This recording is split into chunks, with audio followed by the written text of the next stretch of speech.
time, we are watching murderers go free. They hide behind their badges, they hide behind their white privilege, and they use the excuse that they fear for their lives to murder our young people in cold blood.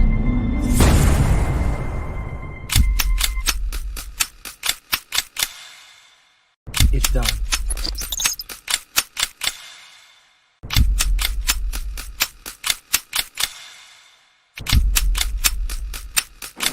X, my brother. No. Don't think about it. All you self-righteous assholes do is march and destroy your own communities.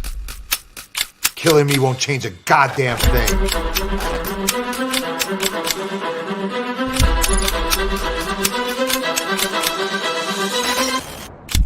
It's a lot different when it's a grown black man standing his ground.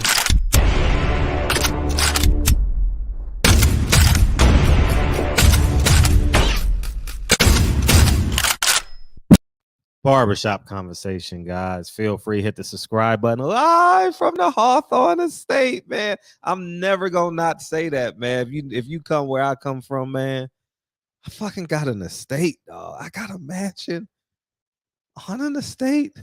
Can you believe that shit? It's 80 degrees out right now, man. I might go jump in the pool, man. You know what I'm saying? God damn. Man, I'm gonna tell you one of my something I always did. I never asked God for help till I was on E. I always did everything I could possibly do. I exhausted myself before I said, God, show me the way. Give me some more strength. You know what I mean? I got it, but I just need 20% more. People pray and then fall asleep. How the hell you pray and fall asleep? What do you think? What do you think? Metamorphosis? Like everything is gonna be better when you wake up? You pray and ask God for more money and you go to bed? I never understood that. Never really understood that, you know. And I always thought, when I got older, obvious. When I was a kid, I just did what you know, what your grandparents and your mom. Excuse me, I didn't have a dad. What my mom told me to do. But I think prayer is supposed to be conversational. You know, if you're asking God or thanking God, shouldn't you be waiting for a response back? Just asking, you know. So these are just thoughts that I have. But anyways, man, y'all didn't come here for that. Y'all came to hear what I have to say about Jermell Charlo, man. And obviously y'all know he's been banned from the barbershop. And but I want Jermell Charlo to be a case study for y'all, because y'all thought I was hating on Jermell Charlo. But let's just go through Jermell Charlo's track record so far, and I don't give a fuck what y'all think. Shit, who gives a fuck? You know. Anyways, man. Jermell Charlo was on pay-per-view. Then got taken off of pay-per-view. He lives in Houston, Texas. He's never had a fight in Houston, Texas. He's had a fight in San Antonio because they wanted the Latino market to cover him. Then they brought him to LA instead of taking him to Houston as a 3-belt holder. They brought him to LA because they needed the Mexican market, the Latino market, to sustain him. And now he's undisputed. I've never seen this before. I've never seen an undisputed champion not on the pound for pound list in my life. In my adult professional life, I've never seen this before. And he's literally cleared out his division. All A-level fighters. All A-level fighters, man. My gosh. You know, and he's beat them in tremendous fashion. You know, he's avenged his loss, and the business of boxing does not respect him. And I want this. I want you guys to fully grasp and understand. I know a few young fighters are going to come, and I know the Jermell Charlo fans are going to consider this hate. But we warned Jermell Charlo about how boxing will turn on. Well, at least I did. The boxing is going to turn on him. And at Errol Spence fight, they booed him. 40,000 Errol Spence fans booed that man. That means they don't respect him. That means they've literally turned, his whole state has turned on him. And it all started when he said he wanted to slap the shit out of Blue Blood. I'm watching Blue Bloods live right now. He has over 1,000 people in his live. He's the hottest thing going in these YouTube streets. He has the best live show in boxing. He touches millions of people every day, and you said you gonna slap him. And Blue Blood is feeding the people every day, 8 to 15 videos a day, and you fight once, maybe twice a year. You have no chance. Fighters don't understand this, man. They think because they're famous and they're rich, but the respect and and then you went on and said there's no racism in boxing. You're disrespecting your core audience. These are just even if you agree and or disagree, you can't disrespect your core audience. You can make it a conversation, but Jermell doesn't talk in conversations. He talks in emotional outbursts for the most part. I'm not being disrespectful. I'm just saying who the man is, who he has been. And like he said, like he gave a really good post fight speech, and then he says, "Hope y'all get AIDS and die slow." I'm like, what the fuck? What the fuck are you talking about? You know what I'm saying? And I don't hate this dude at all, man. But like I said, I don't negotiate disrespect. I'm not. And when he called everyone in the barbershop, broke many of the people in the barbershop, excuse me, broke ass Wilder fans. I didn't internalize it. I didn't do anything. You know what I did? I just says he doesn't want to fuck with me. So why should I fuck with him? And he has to own that. And now ESPN didn't put him in this top 10.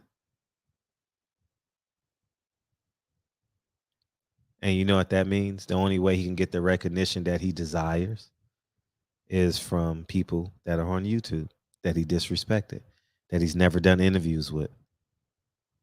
Well, he's done interviews with Ellie, so I guess he got to do it. I guess he got to be on Ellie's pound for pound list. But I've never seen him on Champ Side. I've never seen him on Blue Blood. But if you fuck with Blue Blood, yeah, I mean, Blue Blood is.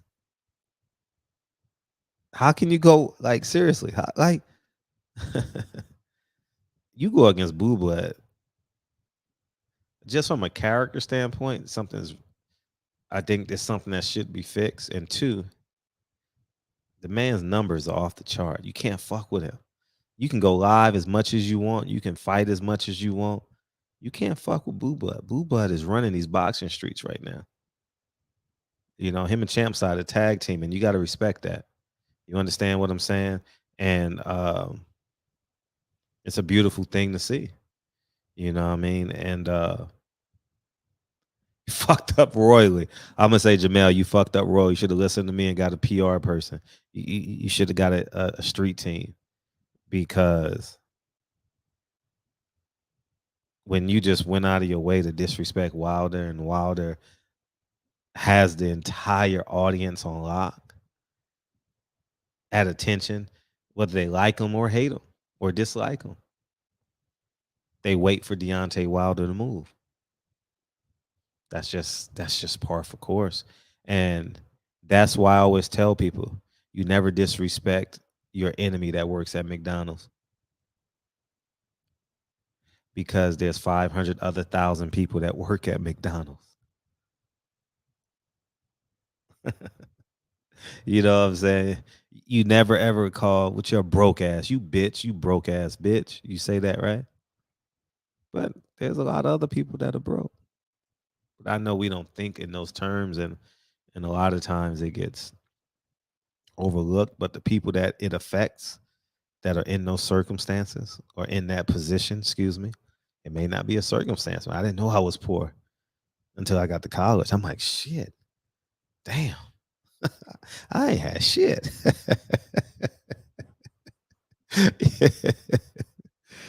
One bedroom apartment. Mm-hmm. Wow. Wow. Wow. Wow. Wow, man. Damn. I really hope, man. I'm man. I was just thinking about where I came from. Now I'm in a 7-bedroom, 8-bath mansion. Wow. I've cried.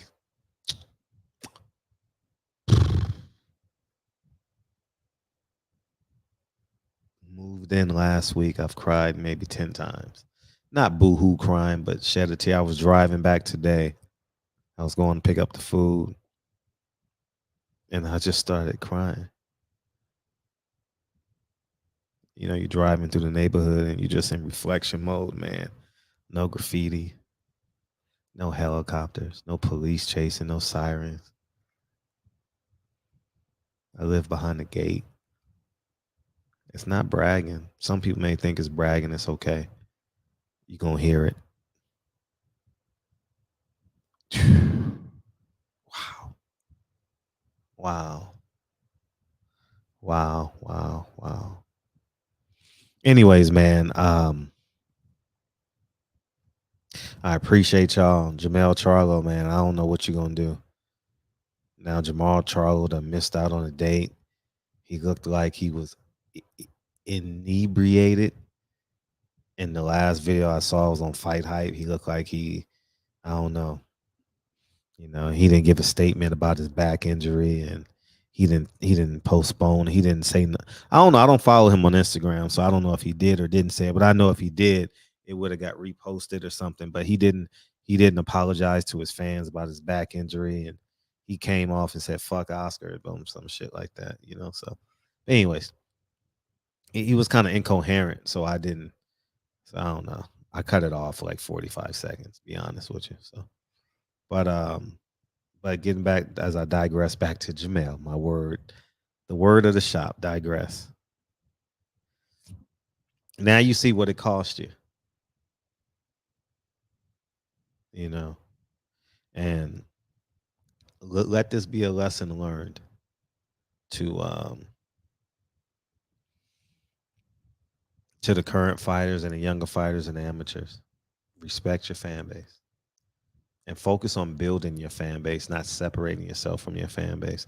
The Charlos and Floyd Mayweather have done a great job at separating themselves from their fan base, from fans, period. And when you're not servicing the fans, they forget and or turn on you.